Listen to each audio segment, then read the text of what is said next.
Hello students, my name is Deepak Negi and I am your math tutor from topper choice. Students, आज जो हमने topic करना है that is determinant. Okay, एक ही lecture में इसको कवर अप करेंगे। इसमें कैलकुलेशंस ज्यादा है, प्लस माइनस ज्यादा है, फॉर्मुलेज भी ज्यादा है, वो आपको लर्न करने है। सिंपल ये चैप्टर। ओके, ज्यादा टाइम नहीं वेस्ट करते, will start with the topic determinant. देखिए डिटर्मिनेंट क्या कहता है आपको। बेसिकली डिटर्मिनेंट पहले याद रखना आपने किसका होता है, स्क्वायर मैट्रिक्स का। सिर्फ डिटर्मिनेंट स्क्वायर मैट्रिक्स का एग्जिस्ट करता है। एजर्शन, एमसीक्यूज, बार बार बोल रहा हूं आपको, केस स्टडीज बेस्ड क्वेश्चन ज्यादा आने हैं, तो इसलिए आपको डेफिनेशंस पे, कॉन्सेप्ट पे ज्यादा ध्यान देना है rather than formulas question, right. तो स्क्वायर मैट्रिक्स वो होता है जिसमें number of rose and number of columns बराबर होते हैं, तो ये स्क्वायर मैट्रिक्स का ही होता है। Then number associate to a matrix, ये एसोसिएटेड एक स्क्वायर मैट्रिक्स आपको दी होगी। Let's suppose this is a square matrix, suppose क्या ये है स्क्वायर मैट्रिक्स। इनके मेंबर्स के बीच में कोई रिलेशन होगा, इन मेंबर का कुछ एसोसिएशन होगा, इन मेंबर्स को सॉल्व करके कुछ आंसर आएगा, that is your what, a determinant. Okay, it is denoted by, ऐसे ले लो, दिस इज नॉट मॉडुलस।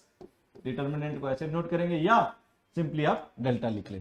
अब ये 2 इंटू 2, 2 इंटू 2 और 3 इंटू 3 का डिटर्मिनेंट होता है, राइट। तो लेट सपोज मान लीजिए एक मैट्रिक्स आपको ऐसे दे दी 2 3 4 5, राइट। तो इसका डिटर्मिनेंट कैसे निकलता है, 2 इंटू 2 का क्रॉस मल्टीप्लाई कर देते हैं डायगनल्स को, 2 5 10, फिर ये माइनस, स्पेसिफिकली माइनस फॉर्मूले में लगेगा, -3 इंटू 4 12, तो ये नेगेटिव में। मॉड, इसको मॉड मत समझिए आप, नेगेटिव को पॉजिटिव नहीं करना। Determinant can B positive, negative और इट में जीरो, नेगेटिव पॉजिटिव जीरो दोनों होता है, फ्रैक्शन में भी हो सकता है, एनी रियल नंबर। 3 इंटू 3 का डिटरमिनेंट मैं आपको बता देता हूं कैसे निकलता है। लेट सपोज एक आपने मैट्रिक्स लेता हूं मैं 1 2 0 3 1 4 0 2 5, ये एक मैट्रिक्स है, राइट। अब इसका डिटरमिनेंट कैसे निकलेगा, आप इसको ऐसे लिखेंगे 3 इंटू 3 का। अब देखिए यहाँ पे आपको 3 रोज 3 कॉलम दिख रहे हैं, तो डिटरमिनेंट आप किसी भी रो किसी भी कॉलम से ब्रेक कर सकते हो। लेट सपोज मैं इस रो से डिटरमिनेंट को ब्रेक करूंगा, तो मैं पहले लिखूंगा 1, और 1 वाली रो और 1 वाला कॉलम दोनों को छोड़ दूंगा। 1 वाली रो 1 वाला कॉलम छोड़ दूंगा, मतलब ये और ये छोड़ दूंगा, बचेगा क्या 1 4 2 5, राइट। अच्छा, यहाँ पे साइन स्कीम चलती है प्लस माइनस प्लस, जैसे कि आप ट्रिपल क्रॉस प्रोडक्ट करते हैं या ए क्रॉस बी निकालते हैं फिजिक्स में, वही चीज है। फिर -2, फिर -2 वाली रो -2 वाला कॉलम छोड़ देना है, तो 3 0 4 5, फिर 0 प्लस के साथ, 0 वाली रो 0 वाला कॉलम छोड़ देना है, 3 0 1 2। अब ये 2 इंटू 2 का बन गया, और वो हमें आता है खोलना। 1 इंटू 5 -2 इंटू 4 -2, 3 इंटू 5 -0, वही तो 0 ही हो जाएगा क्योंकि बाहर 0 है, राइट। तो 5 - 8 -3 -30 -33, ये 2 इंटू 2 का। अब ये जरूरी नहीं है आपने इस रो से खोलना है, कोई कहता है कि मैंने इस कॉलम से खोलना है, तो आप किसी रो किसी कॉलम से खोल सकते हो, ठीक है। तो आप मान लीजिए सपोज आप 1 3 0 से खोलना चाहते हो, तो जैसे ही आप 1 लिखोगे तो 1 वाली रो 1 वाला कॉलम छोड़ा आपने, 1 4 2 5, फिर आपने 3 लिखा, 3 वाली रो 3 वाला कॉलम छोड़ दो, 3 वाली रो 3 वाला कॉलम 2 0 2 5, लेकिन मेक श्योर साइन यहाँ पे कौन सा लगेगा। वो कैसे पता लगता है, देखिए ये साइन स्कीम ऑल्टरनेट चलती है, प्लस माइनस प्लस, फिर यहाँ माइनस प्लस माइनस, फिर प्लस माइनस प्लस, तो अब 3 के साथ नेगेटिव का साइन। फिर आपने 0 खोलना है, तो 0 के साथ तो कुछ लिखने की जरूरत नहीं है, सॉल्व करोगे you will get the same answer. Clear, this is how you find determinant. 2 into 2 का बता दिया, 3 इंटू 3 का बता दिया। एरिया ऑफ ट्रायंगल का formula using determinant, area of triangle using determinant. आपको पॉइंट्स दिए होंगे, लेट सपोज वो बोलता है एरिया फाइंड करो 1 2 3 4 5 6, इसका एरिया फाइंड करो, तो एरिया का फॉर्मूला लगेगा हाफ। आप डिटरमिनेंट निकालेंगे, पहले आप लिखेंगे 1 2 3 4 5 6, और ये 1 1 1 ऐसे लिखते हैं। अब इसका डिटरमिनेंट खोल लो, एरिया आ जाएगा। मेक श्योर एरिया ट्रायंगल का पॉजिटिव ही रहे, पॉजिटिव में ही आपने आंसर लेना, नेगेटिव आएगा उसको पॉजिटिव कर देंगे, राइट। क्लियर हो गया। अगर आप इसकी ब्रैकेट्स खोलोगे तो ये चीज आ जाएगी, तो कई बार एजर्शन एंड एमसीक्यूज में ये भी लिख के दे देता है, तो इसमें कंफ्यूज नहीं होना, आप इसकी ब्रैकेट्स खोलोगे तो गेट सेम। कुछ पॉइंट्स है, since area is always positive therefore we always take the absolute value, मतलब आंसर आपने पॉजिटिव में ही लेना है। Area of triangle form by 3 collinear points और ऑलवेज 0। कोलिनियर पॉइंट्स कौन से होते हैं? कोलिनियर पॉइंट्स वो होते हैं जो सेम लाइन पे लाई करें, सेम लाइन पे, जैसे ये 3 पॉइंट्स हैं एक ही लाइन पे लाई कर रहे हैं, इनका एरिया क्या होगा? 0, क्योंकि तीनों एरिया बना नहीं सकते। एरिया बनाने के लिए तीनों के पॉइंट्स को नॉन कोलिनियर होना पड़ेगा, एक एटलीस्ट पॉइंट को, ये नॉन कोलिनियर होगा मतलब एक ही लाइन में नहीं है तो ट्रायंगल बनेगा। तो ऐसे केस में अगर कोलिनियर पॉइंट है तो एरिया को आपने क्या कर देना है? 0। इसका क्वेश्चन पूछता है, अगर आप एनसीईआरटी देखेंगे, मैं वो क्वेश्चन नहीं कवर कर रहा हूं बिकॉज सिंपल है। Find value of K so that the points are collinear. Find value of K so that points are collinear. तो आपने क्या लिखना है? हाफ 1 2 लिखा, 3 4 लिखा, के 1 लिखा, 1 1 1 इक्वल टू क्या कर दिया? 0। यहां से आपने के का वैल्यू निकालना है।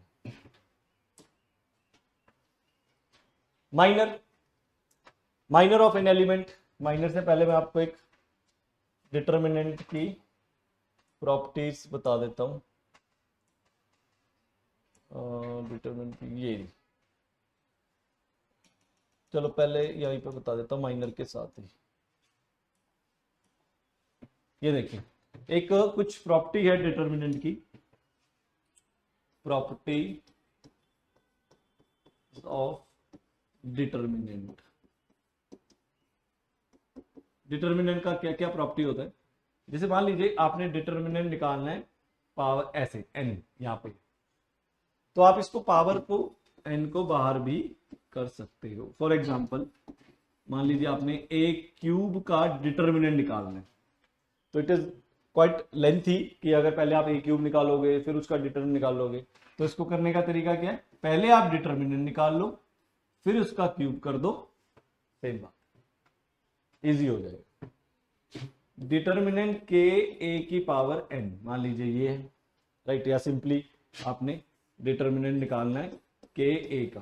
के एक कांस्टेंट नंबर है तो के हमेशा n के साथ बाहर आता है, n के साथ। एग्जांपल मान लीजिए उसने बोला 3a का वैल्यू निकालो, तो you do not need to calculate 3a, आप सिंपली 3 को बाहर निकालिए पावर n के साथ और a। What is n? n is the order of matrix. Order of matrix, order बोलेगा, जैसे बोलेगा 3 इंटू 3 तो n का वैल्यू यहाँ पे 3 डाल देना, 2 इंटू 2 तो n का वैल्यू 2 डाल देना, राइट। ये प्रॉपर्टी होगी। ओके, तो पहली ये प्रॉपर्टी, दूसरी ये प्रॉपर्टी, ये वाली बहुत इंपॉर्टेंट है, आपको एमसीक्यूज एंड एडिशंस में पूछी जाती है। क्लियर हो गया, राइट। चलिए अब आते हैं माइनर्स पे। अब माइनर किसे कहते हैं? Minor of an element. Minor किसे कहते हैं? माइनर हर मैट्रिक्स का आप ध्यान रखना, हर मैट्रिक्स के जितने भी मेंबर्स हैं उनके कॉरस्पॉन्डिंग कुछ माइनर्स होते हैं, कुछ कोफैक्टर्स होते हैं, रिश्तेदार है उनके, समझिए। अब देखो पहले मैं ये डेफिनेशन इंपॉर्टेंट है, अगेन सारी डेफिनेशन कुछ भी पूछ सकता है एजर्शन एमसीक्यूज में। तो पहले मैं आपको मान लीजिए 2 इंटू 2 का मैट्रिक्स बताता हूँ, 2 3 4 5 है मान लीजिए, ये मेंबर्स हैं। इन मेंबर्स को कैसे बोलते हैं? ऐसे बोलते हैं A11 A12, मैट्रिक्स में बताया मैंने, A21 A22, ये मेंबर्स हैं इसके। इनके जो कोफैक्टर्स हैं उनको ऐसे लिखा जाता है M11 M12 M21 M22, ये इनके कोफैक्टर्स माइनर्स हैं। इन्हीं के कोफैक्टर्स भी होते हैं। कोफैक्टर्स कैसे लिखते हैं? ये cofactor NCERT A11 A12 cofactors को ए से, कैपिटल ए से डिनोट करती है, कई बुक्स में सी से भी डिनोट किया जाता है। तो ये मेंबर्स हैं, ये माइनर्स हैं और दीज आर कोफैक्टर्स। अब आपको ये निकालना है कि कोफैक्टर्स क्या से निकालते हैं, माइनर कैसे निकालते हैं, राइट। अब माइनर देखिए 2 इंटू 2 का है, तो मान लीजिए अब माइनर्स मुझे निकालना है, तो मुझे निकालना है M11। तो मैं क्या करूंगा? पहली रो पहला कॉलम छोड़ दूंगा, पहली रो पहला कॉलम। अगर आप पहली रो पहला कॉलम छोड़ेंगे तो ये, और पहली रो पहला कॉलम, तो 5 बचेगा आपके पास। सिमिलरली M12 पहली रो दूसरा कॉलम, पहली रो दूसरा कॉलम, तो क्या बचेगा? 4।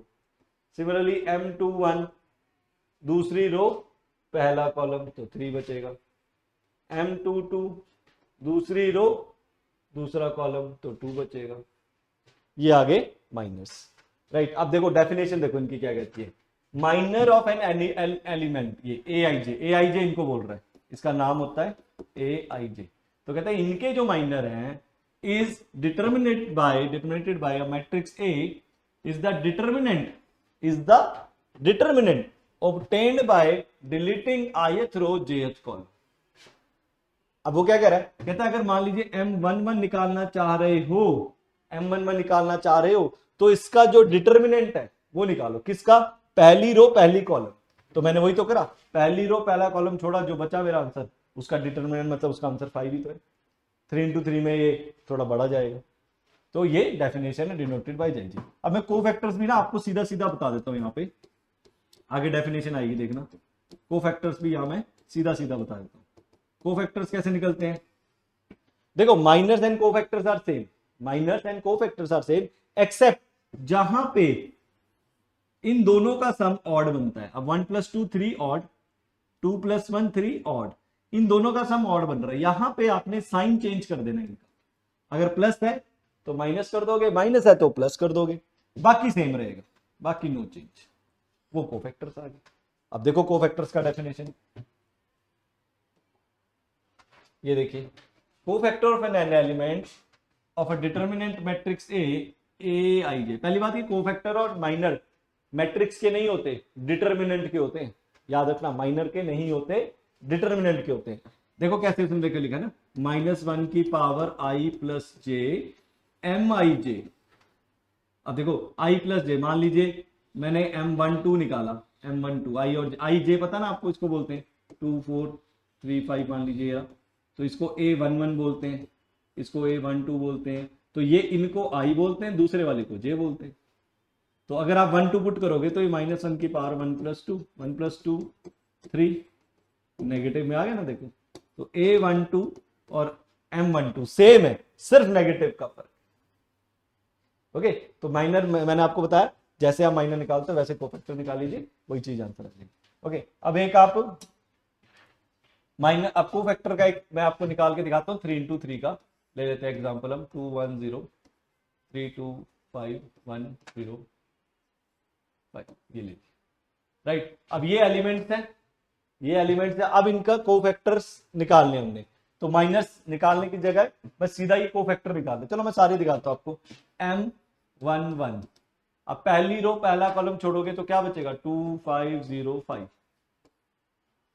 उसने कहा ना किसी का भी माइनर कैसे होता है, वही रो और वही कॉलम को डिलीट कर दो, पहली रो पहला कॉलम डिलीट किया 2 5 0 5। फिर M12 पहली रो दूसरा कॉलम 3 1 5 5।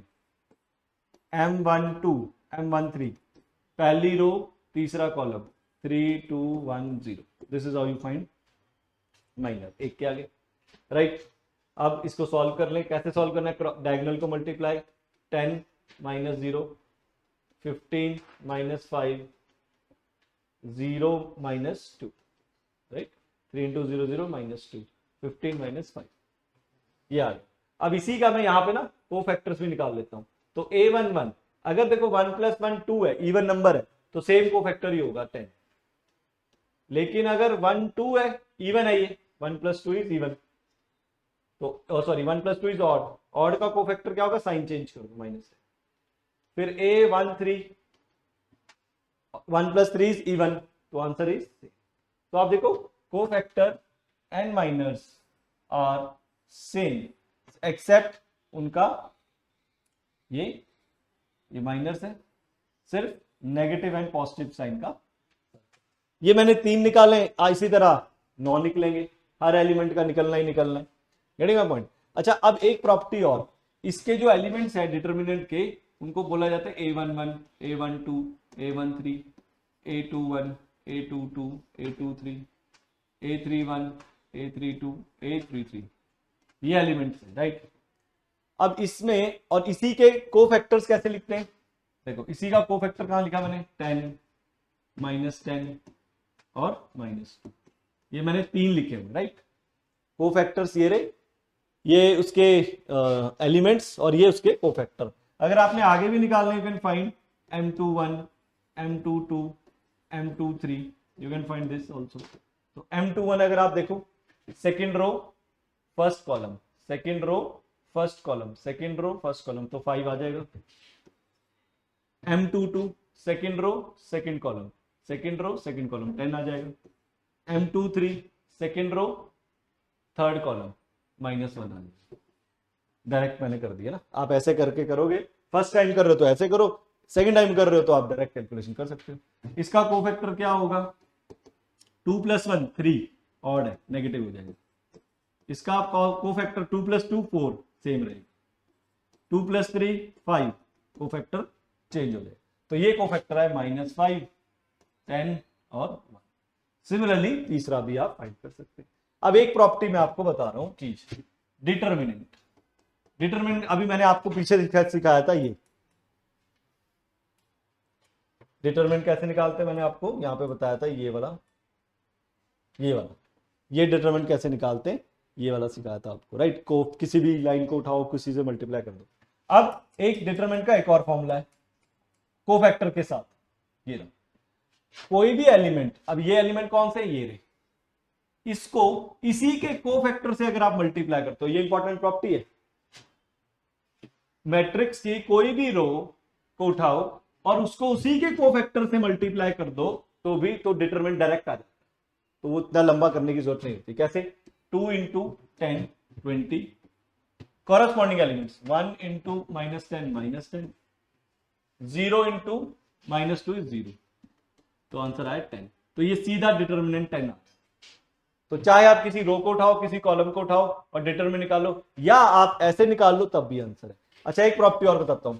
अब आप इसी रो को दूसरे के कोफैक्टर से मल्टीप्लाई करके देखो, इसी के, ध्यान से सुनना, इसी रो को, ये पहली रो है ना और ये सेकंड रो है, इसके आपस में मल्टीप्लाई करो, 2 × -5 -10, 1 × 10 10, 0 × 1 0, तो आंसर क्या है। इसका मतलब कोई भी रो का एलिमेंट अगर किसी और के कोफैक्टर के साथ मल्टीप्लाई हो रहा है तो 0 आंसर आएगा। अगर वही मेंबर्स अपने ही कोफैक्टर्स के साथ मल्टीप्लाई हो रहे हैं तो आंसर आएगा डिटरमिनेंट के बराबर। यही देखो, यही प्रॉपर्टी यहां पे मैंने लिखी है।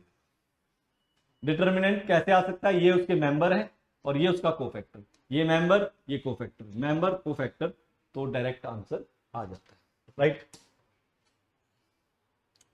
adjoint, this is not adjoining, this is basically adjoint। अब adjoint क्या है, अगेन adjoint भी एक कोई थ्योरेटिकल डेफिनेशन नहीं है, एक फॉर्मूला है, राइट, एक फॉर्मूला है। तो adjoint का फॉर्मूला ऐसे लिखते हैं, देखो adjoint को, adjoint of A, right, adjoint of matrix A, या you can write adjoint of A, ये। तो इसका फॉर्मूला होता है, जो कोफैक्टर्स होते हैं, A12 A11 A12 A13 A21 A22 A23 A31 A32 A33, इनको लिखो और इनका क्या ले लो, ट्रांसपोज। कोफैक्टर्स को लिखो, पहले फाइंड करो, फिर उसका ट्रांसपोज ले लो, आपके पास क्या आ जाएंगे, एडजॉइंट, एक नाम है, जैसे बोला adjoint of a square matrix is the transpose of the matrix of cofactors, cofactors का ट्रांसपोज, ओके। मेन इनकी प्रॉपर्टीज है। अच्छा, ये इंपॉर्टेंट, वेरी वेरी इंपॉर्टेंट है, सिंगुलर मैट्रिक्स। सिंगुलर मैट्रिक्स वो होती है अगर किसी का डिटरमिनेंट 0 आ जाए तो उसे हम सिंगुलर मैट्रिक्स कहेंगे, अगर इसका डिटरमिनेंट नॉट इक्वल टू 0 आए तो इसे नॉन सिंगुलर मैट्रिक्स कहेंगे। वेरी इंपॉर्टेंट क्वेश्चन देगा कि एक आपको ऐसे दे देगा 1 2 3 k 1 4 5 6 2, this is a singular matrix, तो इसको आपने क्या कर देना है, 0। यहां से आपके पास k का वैल्यू आ जाए, सिंगुलर मैट्रिक्स। नाउ इनवर्स को बोलते हैं invertible matrix. What do you mean by invertible matrix, जिसका इनवर्स एग्जिस्ट करता है,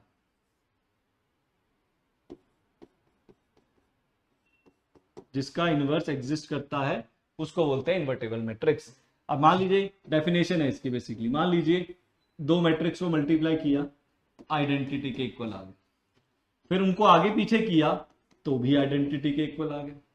दो मैट्रिक्स को मल्टीप्लाई किया, आइडेंटिटी के इक्वल है, उनको आगे पीछे लेके मल्टीप्लाई तब भी आइडेंटिटी के इक्वल हुआ, तो हम कहेंगे A and B are inverse of each other, inverse of each other, ये एक दूसरे के इनवर्स।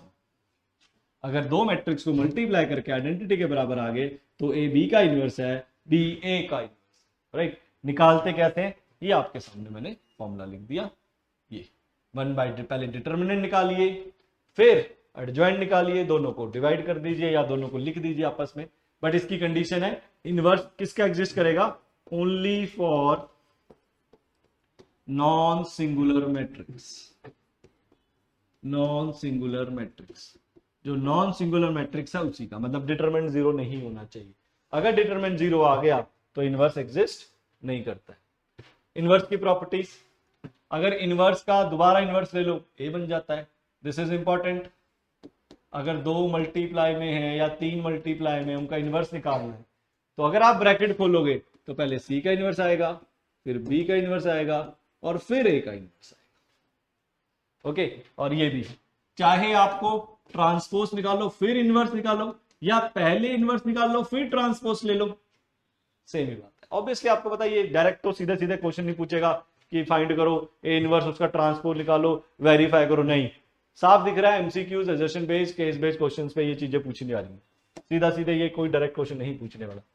एडजॉइंट की प्रॉपर्टीज, अगर एक नॉन सिंगुलर मैट्रिक्स है तो आप देखो किसी भी मैट्रिक्स को उसी के एडजॉइंट से अगर आप मल्टीप्लाई करते हो, किसी भी मैट्रिक्स को उसी के एडजॉइंट से मल्टीप्लाई करते हो तो डिटर्मिनेंट ए आंसर आता है। आई तो साथ में लिखना पड़ता है क्योंकि मैट्रिक्स फॉर्म है। डिटर्मिनेंट एक नंबर है लेकिन ये मैट्रिक्स है, तो मैट्रिक्स को डिटरमिनेंट की फॉर्म में लिखना पड़ता है। ओके, तो साफ देखो, ये सीधा कोई आपसे ये थोड़ी पूछेगा वेरीफाई करो इस प्रॉपर्टी को, आपको एजर्शन देगा, एमसीक्यूज देगा, राइट। इसकी वैल्यू छुपा देगा, इसकी वैल्यू दे देगा और पूछेगा बताओ क्या है। इनकी वैल्यू छुपा देगा, इसकी वैल्यू दे देगा, पूछेगा क्या है। ओके, ये वाली एक इंपॉर्टेंट चलती है प्रॉपर्टी, ये भी आती है बहुत, ये भी आती है, ये आपकी एनसीईआरटी में है दोनों प्रॉपर्टीज। किसी भी ये तो बहुत इंपॉर्टेंट है, ए कोई भी मैट्रिक्स और उसके एडजॉइंट को मल्टीप्लाई करो फिर उनका डिटर्मिनेंट लो तो वो किसके बराबर होता है। और ये अगर सिंपल किसी डिटर्मिनेंट, किसी सिंपली एडजॉइंट का डिटर्मिनेंट लेना है तो डिटर्मिनेंट n-1 यहीं से आई है, ये इसे एक उधर ले जाओ n-1 हो जाएगा। ये थोड़ी एडिशनल मैंने डाली है जो कि एनसीईआरटी में नहीं है। फिर ये वाली तो है एनसीईआरटी में कि अगर किसी का दो मैट्रिक्स का एडजॉइंट मल्टीप्लाई करके एडजॉइंट लेना है और एडजॉइंट अंदर जाएगा तो पहले बी का होगा फिर ए का होगा। ये मैंने एडिशन लिखी है कि किसी का एडजॉइंट और फिर एडजॉइंट और दो फिर उसका determinant is determinant A n-1 का स्क्वायर। ये एक्स्ट्रा लिखी है मैंने, एनसीईआरटी में नहीं है बट माइट बी चांसेस आ सकते हैं। सिमिलरली ये मे बी नॉट श्योर आएगी नहीं आएगी बट मैंने लिख दी क्योंकि यूज होती है। कंसिस्टेंसी इनकंसिस्टेंसी को बाद में करते हैं, पहले कुछ ट्राई करते हैं आपके questions. Let's see question number 1। ये डिटरमिनेंट दे रखा है इक्वल टू दिस, फाइंड करना है हमने के। ओके, तो सिंपल हमारे पास क्वेश्चन है, डिटरमिनेंट खोलना आता है सबको, प्लस माइनस प्लस, तो पहले माइनस ए लिखेंगे, माइनस ए वाली रो, माइनस ए वाला कॉलम छोड़ा, क्या बचा B C minus B C, right. पहला तो ये हो गया, फिर माइनस बी लिखा, माइनस बी वाली रो छोड़ा, माइनस बी वाला column, A into C minus A C minus A C, फिर प्लस सी लिखा, सी वाली कॉलम, सी वाला row, A B, minus minus plus हो जाएगा A B. This is equal to K time A B C, तो minus A C plus ए सी हो जाएगा A B सी, ये भी हो जाएगा ए बी सी के ए बी सी, ये हो जाएगा 2abc के ए बी सी, कैंसल, के का वैल्यू आ गया 2।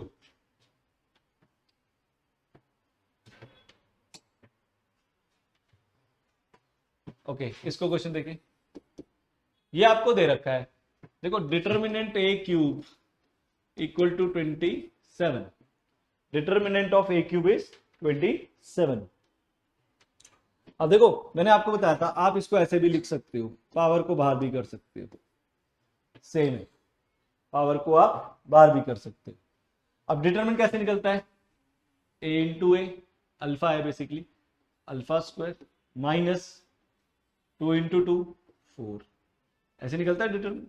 अच्छा ये क्यूब को ना, क्यूब को आप इधर भी ले जा सकते हो, तो उधर जाके वो क्यूब रूट बन जाएगा ऐसे, और वो हो जाएगा 3, 27 का क्यूब रूट इज 3, तो दिस इज इक्वल टू 3। तो alpha square minus 4 equal to 3, alpha square is 7, तो alpha is plus minus root 7, यहाँ प्लस माइनस है क्योंकि determinant can be plus minus और alpha can be plus minus, alpha is unless until कुछ mention करता कि नहीं है प्लस माइनस ये वो तो कर सकते थे।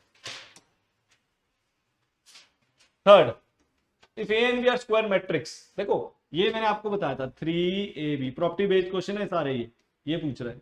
अब मैंने आपको बताया था जब भी 3 बाहर आएगा n के साथ बाहर आता है डिटरमिनेंट से, you can not directly take 3 common, n के साथ बाहर, n क्या है ऑर्डर, ऑर्डर उसने हमें दे रखा है ईच ऑर्डर 3, देखो तो 3 n की वैल्यू 3 डाल दो और दिस इज डिटरमिनेंट a, और पूछ क्या रहा है, इसकी वैल्यू पूछ रहा है। अच्छा ये भी मैंने आपको बताया था जब ये डिटरमिनेंट अलग अलग हो जाएंगे, इट इज पॉसिबल कि दोनों का डिटरमिनेंट अलग अलग हो जाए, तो 27 ए का डिटरमिनेंट 5, इसका 3, तो ये आपका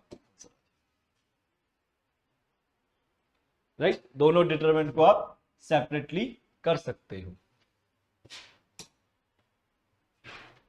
the value of the cofactor of the element of second row and third column, चलो ये तो आप कर ही लोगे, सेकंड रो थर्ड कॉलम, कहता है इसका क्या बताओ कोफैक्टर। अब इसका कोफैक्टर, इनको छोड़ दो, बचा क्या 4 3 1 2, निकालो 8 माइनस 3 कितना आया 5। अब ये कौन सा है, second row third column, 3 plus 2 5, odd है तो ऑड के आगे negative. This is how you the questioner ask the question, आपको थोड़ा घुमा फिरा के।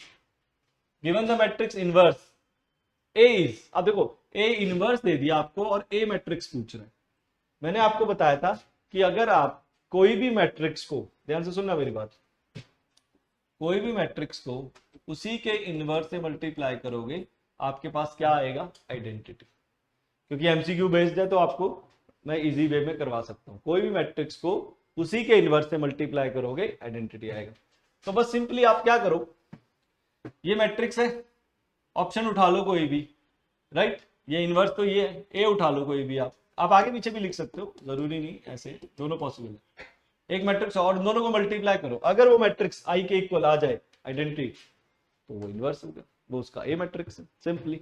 एक तो तरीका ये करने का है, एक तरीका आप क्या करो, एक जो लेंथी तरीका है फिर, अब वो क्या तरीका है, पहले ए इनवर्स आपको दे रखा है 1/7 2 1 3 2, ऐसे दे रखा है, राइट।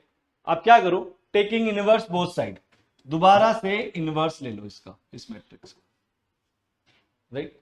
ए इनवर्स का इनवर्स लेंगे तो ए बन जाएगा, राइट, और ये क्या बचा 1/7 2 1 3 2, और इसका क्या निकालना है अब आपने, इनवर्स, इनवर्स निकालना है इसका। कैसे निकलेगा इनवर्स, इनवर्स का फॉर्मूला, मान लो इसको एक मैट्रिक्स मान लो आप अपनी मर्जी से ना, इसको एक मैट्रिक्स मान लो, इसको एक मैट्रिक्स मान लो, पी ले लो, पी, ये मैट्रिक्स जो इनवर्स है ये पी है, तो पी मैट्रिक्स आपको दे दी 1/7 2 1 3 2, ये दे दी।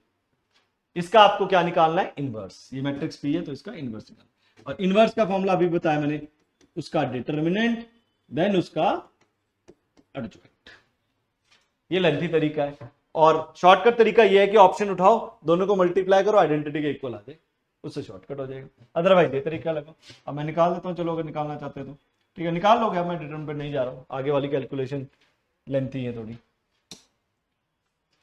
A square matrix of order 3 determine the value, अब देखो अभी अगेन मैंने इसका अभी आपको फॉर्मूला बताया था, एडजॉइंट ऑफ ए का डिटरमिनेंट होता है डिटरमिनेंट ऑफ ए n-, अब ये फाइंड करना है, डिटरमिनेंट ए का वैल्यू क्या दे रखा है 6, ये वैल्यू 6 है, n क्या है, ऑर्डर दे रखा होगा 3 3 - 1, कितना आया 6 स्क्वायर 36, तो इसका वैल्यू कितना आ गया, ये एमसीक्यू सजेशन में पक्का पूछेगा ये क्वेश्चन आपके, राइट। तो ये सॉल्व, आई थिंक यहाँ पे 13 है, अगर ये 13 नहीं आया तो आंसर थोड़ा मैच नहीं करेगा, आई थिंक यहाँ पे 13 है। तो ये क्या, from the matrix is invertible, ये इन्वर्टिबल है, कहता लैम्डा का वैल्यू बताओ। इन्वर्टिबल मैट्रिक्स मतलब इनवर्स एग्जिस्ट करता है, क्या है, इनवर्स एग्जिस्ट करता है।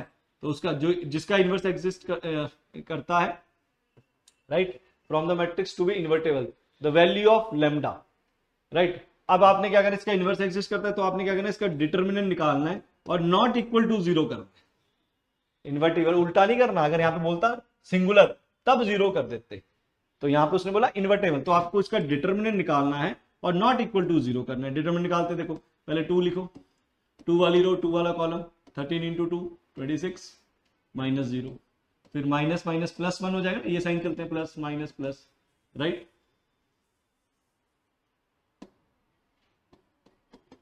तो फिर आपने -1 +1 हो गया, 1 वाली रो 1 वाला कॉलम, 3 लैम्डा माइनस 0 खत्म। फिर उसके बाद 1 वाली रो थर्ड, 1 वाली रो 1 वाला column, minus lambda -2, minus lambda -2, तो ये हो गया 52 प्लस 3 2 6, यहाँ पे मैंने लिया था 13 2 26, okay, 3 lambda minus lambda -2 equal to not equal to 0, ये करना है, not equal to 3 lambda minus lambda is 2 lambda, 52 minus 2 is 50, right, 50। तो यहाँ पे मुझे लग रहा है, सॉरी, तो मुझे लग रहा है अगेन यहाँ पे फिर 3 ही होगा, पर मैच नहीं करेगा क्योंकि मेरे को कैलकुलेट, मैंने देखा था क्वेश्चन ही। तो यहाँ पे आप 6 3 ही ले लो, तो यहाँ पे 6 आ जाएगा, तो 6 2 को लिया आपने तो 6 हो गया, 3 2 6 आएगा, यहाँ पे 12 हो जाएगा, 12 minus 2 is 10, not equal to 0, तो lambda is not equal to 5, lambda is not equal to 5। इसका अब आंसर क्या लिखना है, इसका ये लिखने कहने का मतलब है कि लैम्डा 5 नहीं हो सकता, बाकी तो ले सकते, बाकी कुछ भी ले सकते हो, तो इसलिए हम इसको लिखते हैं लैम्डा, क्या आंसर होगा, ऑल रियल नंबर एक्सेप्ट 5। तो यहाँ पे जो एक्सेप्ट 10 है, यहाँ दिस मस्ट बी एक्सेप्ट 5, या यहाँ पे कहीं प्लस नंबर का प्रॉब्लम है, other logic is same, best all real number except 5, ये ध्यान रखना आपने, ओके।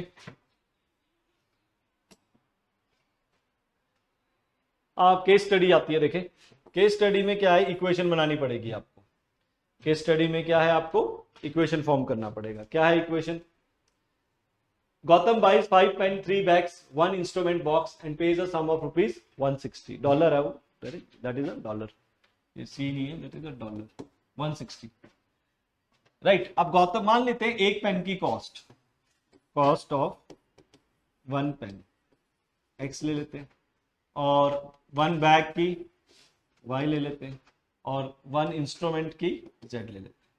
तो देखिए टोटल कॉस्ट क्या होगी, 5 पेन 3 बैग 1 इंस्ट्रूमेंट, तो 5 पेन 5x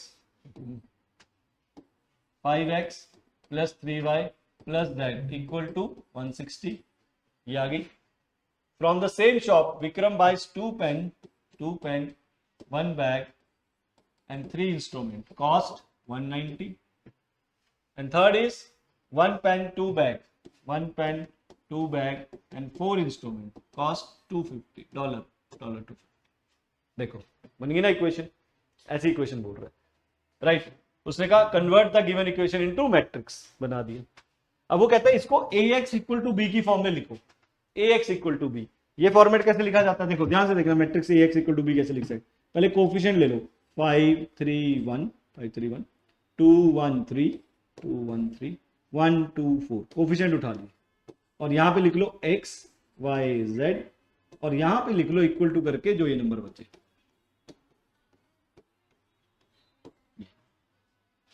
अगर आप इसको मैट्रिक्स को मल्टीप्लाई करोगे तो यही आंसर आएगा इक्वेशन ए। इसको बोलते हैं a, इसको बोलते हैं x, इसको बोलते हैं b, तो ये फॉर्मेट मैंने, राइट। अब फाइंड ए इनवर्स है, ये मैं आपको बताता हूं कैसे करने वाला है, क्योंकि ये मैट्रिक्स मेथड से सॉल्यूशन मिलने वाला है। ये आ गया question, solve the equation using matrix method, okay. तो अब आपने क्या करना है, ध्यान से सुने मेरी बात। दो क्वेश्चन है, मैं दो क्वेश्चन करा रहा हूं, ये लास्ट 2 क्वेश्चन है, ये बहुत इंपॉर्टेंट है। अगर लेंथी 3 मार्क्स 4 मार्क्स का क्वेश्चन आना है तो यही आना है, ध्यान से सुनना। पहले तो उसने कहा find A inverse, find A inverse and hence, फिर इसको यूज करके ये सॉल्व कर। पहले उसने बोला फाइंड ए इनवर्स, तो ए इनवर्स तो मेरे को बेटा डायरेक्ट आता है, आपके पास सबके पास फॉर्मूला है ए इनवर्स का, 1 डिटर्मिनेंट ऑफ ए। आप साथ में ट्राई कर सकते हैं, यू कैन ट्राई। इसका पहले डिटर्मिनेंट निकालिए और कोफैक्टर्स निकालिए, राइट। रादर पहले मैं कहूंगा डिटर्मिनेंट निकालो, डिटर्मिनेंट सबको आता है निकालना, डिटर्मिनेंट ए, राइट, क्योंकि वो जीरो नहीं आना चाहिए। अगर वो जीरो आ गया तो ये तो खुद क्वेश्चन ही खत्म हो गया, फिर तो बात ही नहीं होगी। तो सबसे पहले आपने मैट्रिक्स को, इसकी थ्योरी में दिखाता हूं पीछे कहां लिखी है। पहले आपको क्वेश्चन दे रखा है और क्या निकालना है इसका, ए इनवर्स। सबको पता है ए इनवर्स का फॉर्मूला ये होता है, इसको मैट्रिक्स मेथड कहते हैं। तो एक बार आप इसका ट्राई करिए इनवर्स निकाल। देखिए ये ए इनवर्स आ रहा है और एक्स वाई जेड ये आ रहा है, राइट। तो देखिए कैसे निकालना है, मैं आपको दिखाता हूं। पहले डिटरमिनेंट आपने निकाला होगा, ये 2 लिखा, 2 वाली रो 2 वाला कॉलम, मैं डायरेक्ट कर रहा हूं, -2 आएगा।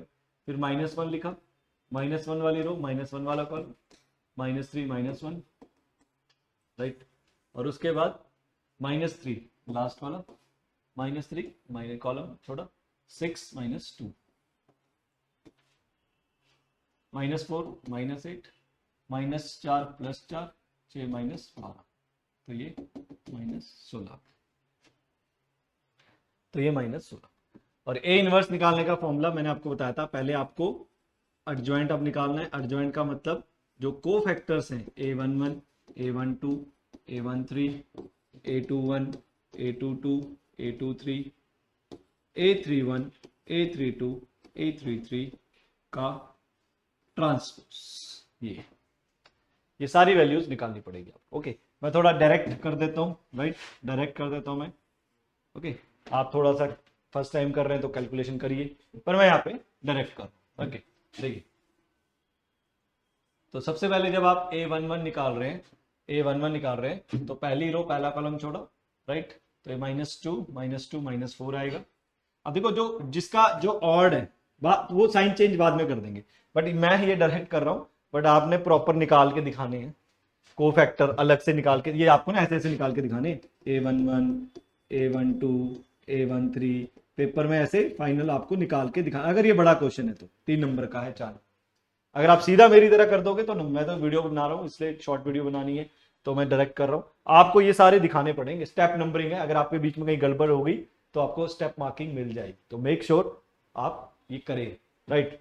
तो -2 साइन में बाद में चेंज करूंगा, a12 पहली रो, राइट, पहली रो हो गया, दूसरा कॉलम, -3 -1 दैट इज -4, a13 पहली रो, तीसरा कॉलम, 6 -2 ये आ गया 4, a21 अब सेकंड रो पे चलते हैं, a21 second row first column, -1 हो गया, +6 ये 7 हो गया, -1 +6, सॉरी,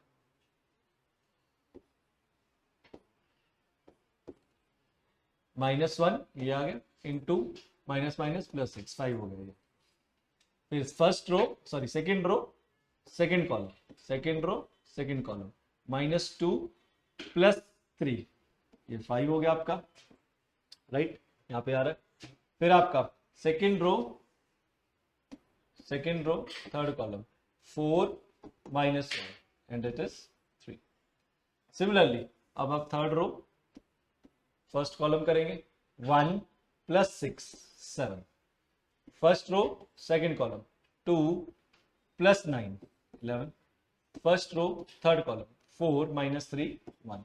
अब साइन चेंज करेंगे आप, जिनके ऑड है नंबर, 1 + 2 3 ऑड प्लस में हो जाएगा, और 2 + 1 3 माइनस में हो जाएगा, 2 3 नेगेटिव हो जाएगा, 3 1 4 है, 3 2 5 -11 हो जाएगा।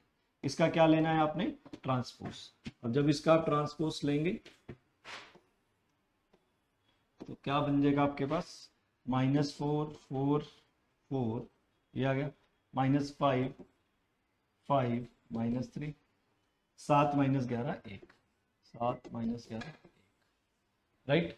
4 -7 4 1 माइनस 11 4। अब देखो यहाँ पे एक मैच नहीं कर रहा है, यहाँ पे मेरा 5 आ रहा है, उनका 1 आ रहा है, तो ऐसे गड़बड़ मतलब हम चेक भी कर सकते हैं, या तो आंसर पता है, अदरवाइज एक चेक करने का तरीका भी मैं आपको बताऊंगा। जो इनवर्स आपका आएगा उसको दोबारा ए से मल्टीप्लाई करो, आपके पास आइडेंटिटी आ जाती है। मान लीजिए ये इनवर्स है, इसको आप दोबारा इससे मल्टीप्लाई करके चेक करो, अगर आइडेंटिटी बन गया तो आपके सही है। अब ये 5 वाला मेरा गलत है, मतलब ये वाला पार्ट, मतलब A22 second row second column, second row ये रहा और सेकेंड कॉलम, तो ये -2 + 3 दैट इज 1। ये आपका एडजॉइंट आ गया। तो ए इनवर्स क्या होगा, डिटर्मिनेंट ऑफ एडजॉइंट है, ये रहा डिटर्मिनेंट आया था -16, 1 में -16 एडजॉइंट का value. This is how you find inverse. ये अगर मान ली 3 नंबर का है तो 1.5 नंबर आपको यहां तक मिलेगा। अब हेंस का मतलब होता है कि इसको यूज करके इसको सॉल्व करो, इसको यूज करके इसको सॉल्व करना है। अब वो इक्वेशन आपको लिखनी पड़ेगी, पहले यहां तक खत्म, आधा नंबर मिल गए। अब वो इक्वेशन आपको लिखनी पड़ेगी, क्या है वो equation, 3x + 2y - 3z, 3x + 2y - z, right, 3x + y - 3z plus y - 3z, एक ये है आपके पास, और 3 2 1 3 2 1, लास्ट इज 1 2 - 1, 1 2 - 1 इक्वल टू 8 और 13 और 4।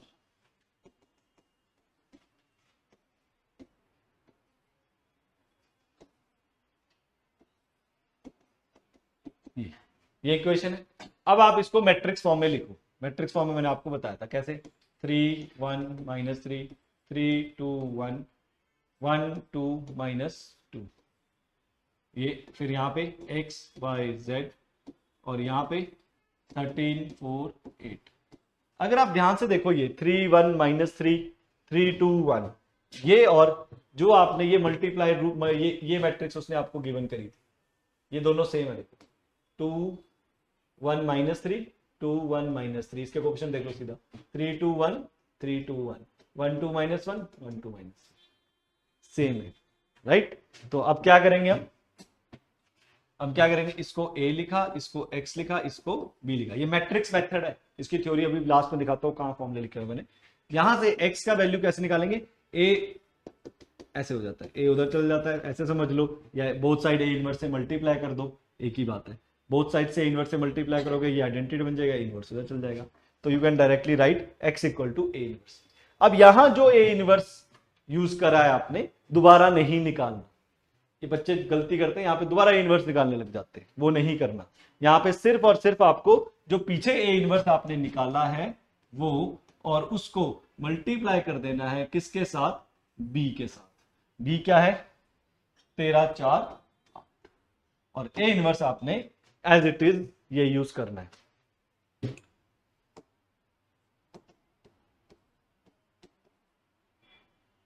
ये -4 4 -5 1 -3 7 -11 1।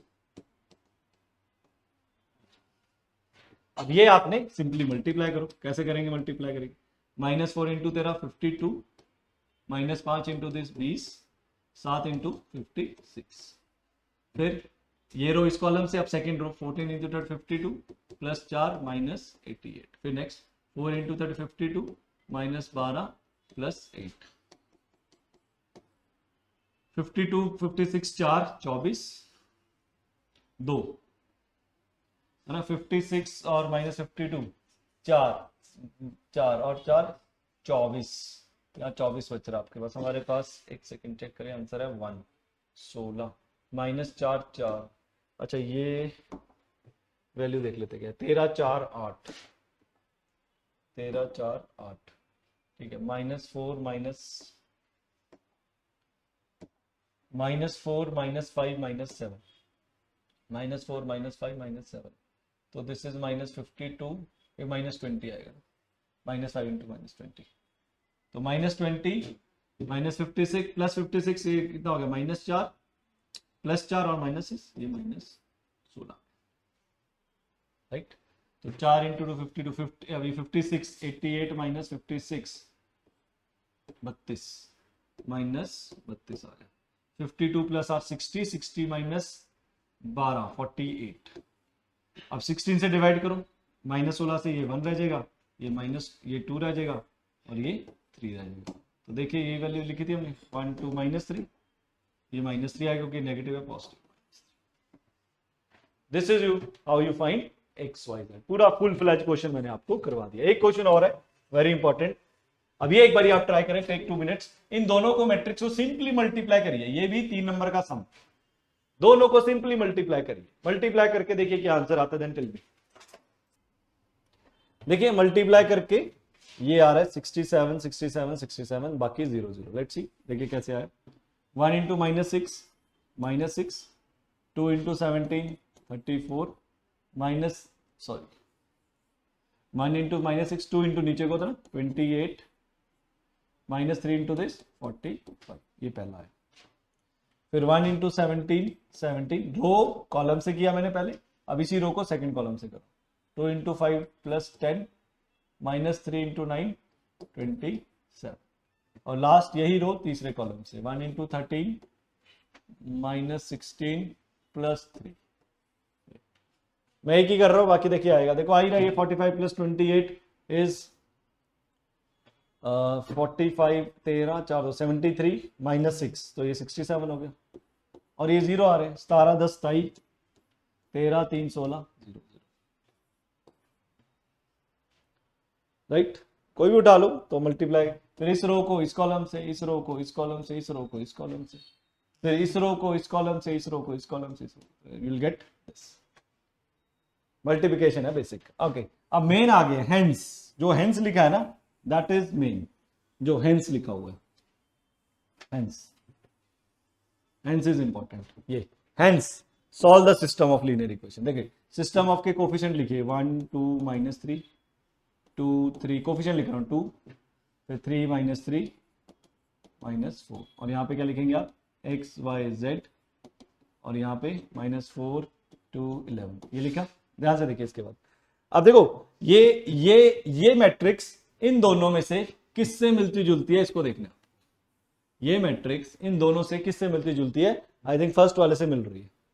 तो इसको आप ए लेट कर लो, इसको सी लेट कर लो, क्योंकि बी तो यहां लेट हो जाता है ना, ये A X equal to B X equal to A inverse B.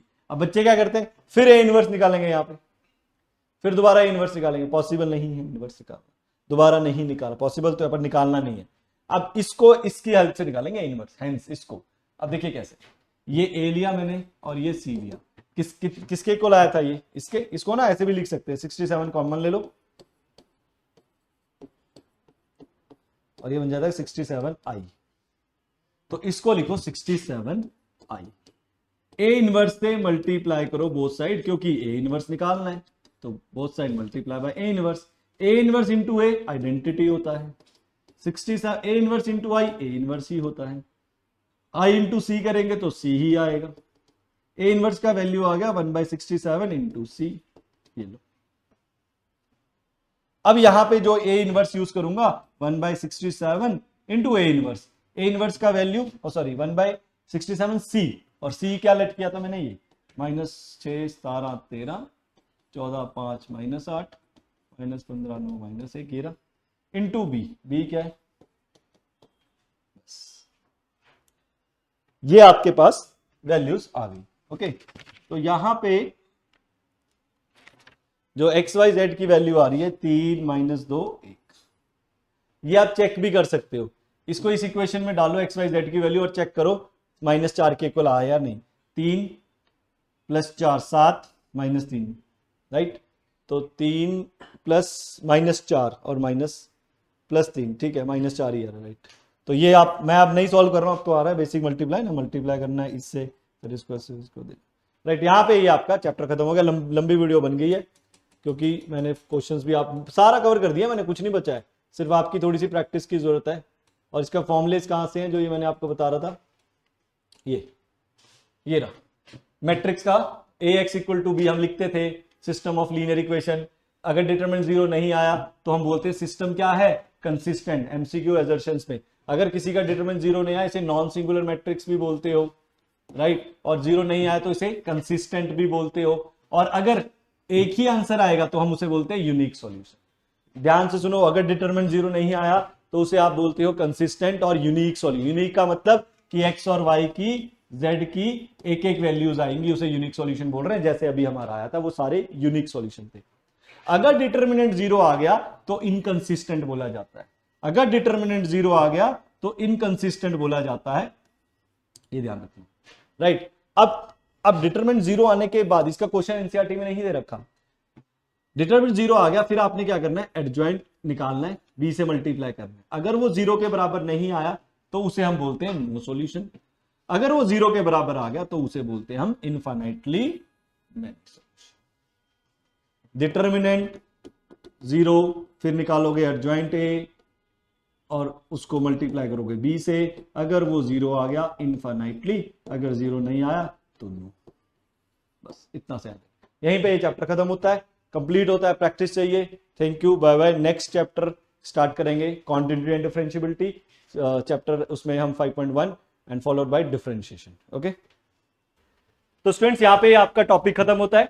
ऐसी और वीडियो के लिए सब्सक्राइब करिए हमारे चैनल और बेल आइकन को दबाइए और अपने फ्रेंड्स के साथ शेयर करिए। इंपॉर्टेंट क्वेश्चन के लिए और एक्सपेक्टेड क्वेश्चन जो पेपर में आना है उसके लिए डिस्क्रिप्शन में मैंने लिंक दे दिया है, डाउनलोड कीजिए और अच्छा स्कोर कीजिए। Thank you.